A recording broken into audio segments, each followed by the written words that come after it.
What's up guys, Max Scoville here for Destructoid, and I'm coming to you on a Tuesday morning this week because United Front Games has made their first foray into the open-world sandbox action genre with the release of their ambitious Hong Kong crime epic, Sleeping Dogs.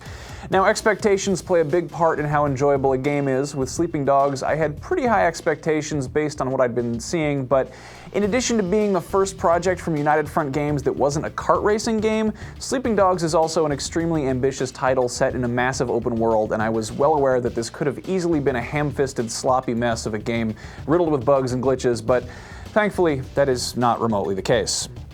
In Sleeping Dogs, you play as Wei Shen, who's a cop tasked with going deep undercover to infiltrate the criminal underworld, climbing the ranks in the Sun On Yee triad and busting the head guy, all the while remembering that he's still a cop, but not turning himself into a total gangster. This premise is tied to the gameplay by having you earn Triad XP and Cop XP separately. Expertly slamming a rival gang member's face in a car door will raise your Triad score, but if you're a sloppy driver and you run over some parking meters, you're going to be docked Cop points for causing property damage. That's bad, you hear?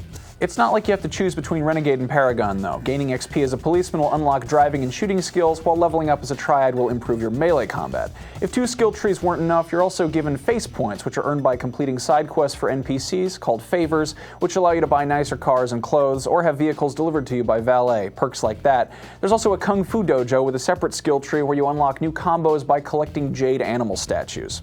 Now, speaking of combat, holy shit, guys, this is the most complex and satisfying fighting system in any sandbox game I've played. Assassin's Creed fans might want to debate that statement, but Sleeping Dogs took some cues from the counter and combo system in the Batman Arkham games, and it kicks ass. You can try to mash buttons for a while to kill the bad guys, but doing so won't get you very far. Enemies flash red when they're about to attack, and you've got to time a counter in order to avoid taking damage. There are also 4 different types of enemies with different tactics and weaknesses. Some are best handled via grappling, while others are more vulnerable to combos. So in addition to proper timing, there's a layer of strategy involved, and as an impulsive and sloppy button masher, these are 2 things that I usually suck at, but Sleeping Dogs makes it work. Even at endgame, when you've unlocked all the attacks, sloppy timing can still get your ass handed to you, but it never feels cheap. Sleeping Dogs teaches you how to play Sleeping Dogs. If a tight combo-based fighting system wasn't enough, there are dozens of environmental hazards scattered around that can be used to gruesomely dispense enemies. You can lock a guy in the trunk of a car, you can drop him into a tank of electric eels, you can slam his face in a refrigerator door. This seems like the kind of thing that would get old after a while, but there's enough variety that it stays interesting, gruesome, and hilarious even after hours of senseless and disgusting violence. If you're used to your sandbox games giving you an arsenal full of Uzis, katanas, air drones, and giant purple dildos, Sleeping Dogs might let you down. Weapons are treated more like power-ups, and once they're used up, they're gone. Melee weapons will turn up from time to time, from the mundane knives and crowbars to the more imaginative, like a woman's purse or a dead fish. I know having a martial arts action game without swords and nunchucks seems sort of like a jip on paper, but it's not the kind of thing you really care about after slamming one guy's face into an air conditioner and then impaling his friend on a table saw. Of course, you can't make a cops and robbers game without some guns, and Sleeping Dogs throws in plenty of gunplay. What could have been acceptable but underwhelming cover-based shooting is made much more interesting with the help of bullet time. Vaulting over whatever you're hiding behind will put you into a slow motion for several seconds, and with every subsequent headshot you make, you're given a few more seconds on the timer. On top of that, there are plenty of things to shoot that'll blow up, as well as destructible cover. You might want to think twice before hiding behind a sheet of plywood. The cover system isn't perfect. At a few points, I found myself frantically screaming at Wei Shen for hiding on the wrong side of something, or vaulting over a barricade, or for just standing up into a barrage of bullets when I just wanted him to pick up a nearby gun.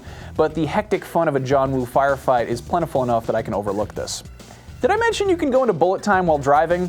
Because you can, and it's really just insanely, stupidly awesome. Shooting out of vehicles while driving has been attempted numerous times in sandbox games before, but Sleeping Dogs, I think, is the first to really knock it out of the park.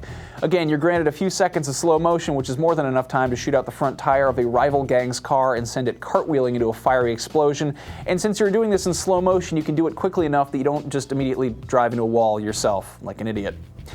Even without the gunplay, the driving is amazing. There's a wide selection of vehicles to choose from the requisite sexy European sports cars and crotch rocket motorbikes, filling the streets alongside minivans and delivery trucks. There are also a fair selection of boats, but unfortunately the Hong Kong of Sleeping Dogs is a no-fly zone, so there's no helicopters or planes or jetpacks or UFOs, anything like that. Any four-wheeled vehicle has a ramming move, which can give you a momentary boost of speed forward, or a sudden horizontal swerve, which doesn't really make sense in terms of physics, but it's great for disposing of pursuing cops or putting yourself ahead of other racers. I fell in love with Saints Row the Third for giving me the option to enter a car by doing a flying karate kick through its windshield.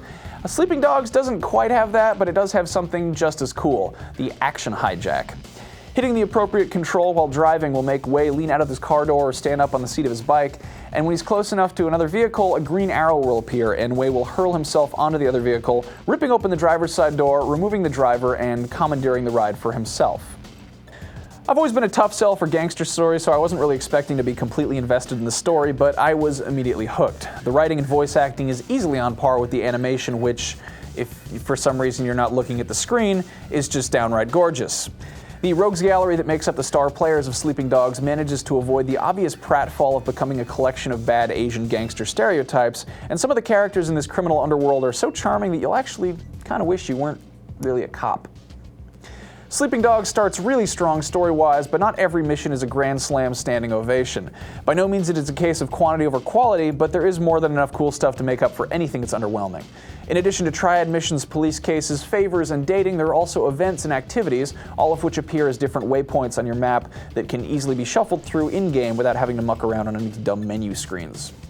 Sleeping Dogs covers all its bases with driving, fighting, shooting, but that doesn't automatically make a fun sandbox experience. Thankfully, Sleeping Dogs offers tons more.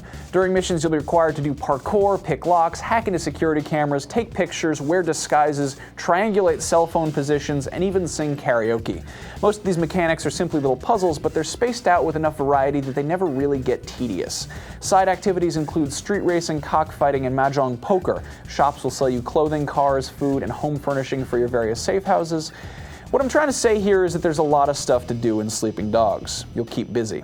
Every mission is replayable through the social hub, and while there's no multiplayer, there is a global online leaderboard, so you can compete with people on your friends or just from around the world to see who can do the longest wheelie, who can do the most flying jump kicks, who can eat the most pork buns. I think there's actually a ranking on there for the most crotch shots, but you have to check that one out for yourself.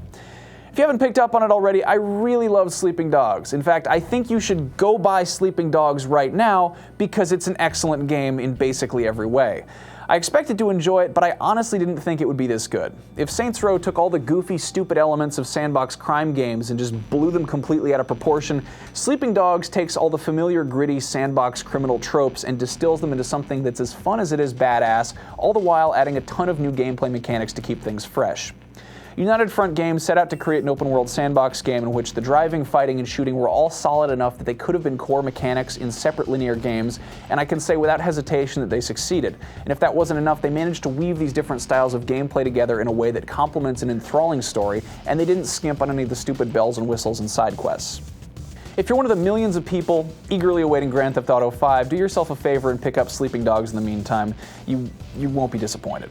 United Front Games just kicked down the door and raised the bar quite a few notches for the sandbox genre. Rockstar, ball's in your court. You got some big shoes to fill. Of course, you don't have to take my word for it. Destructoid's Alistair Pinsoff just posted his written review over at Destructoid.com, and Anthony Carboni's video review is over on our Rev3 Games channel. If you have any questions, I will try to answer them below in the comments, and you can always give me a holler on Twitter. I'm Max Scoville. For the Destructoid Show, I will see you guys around.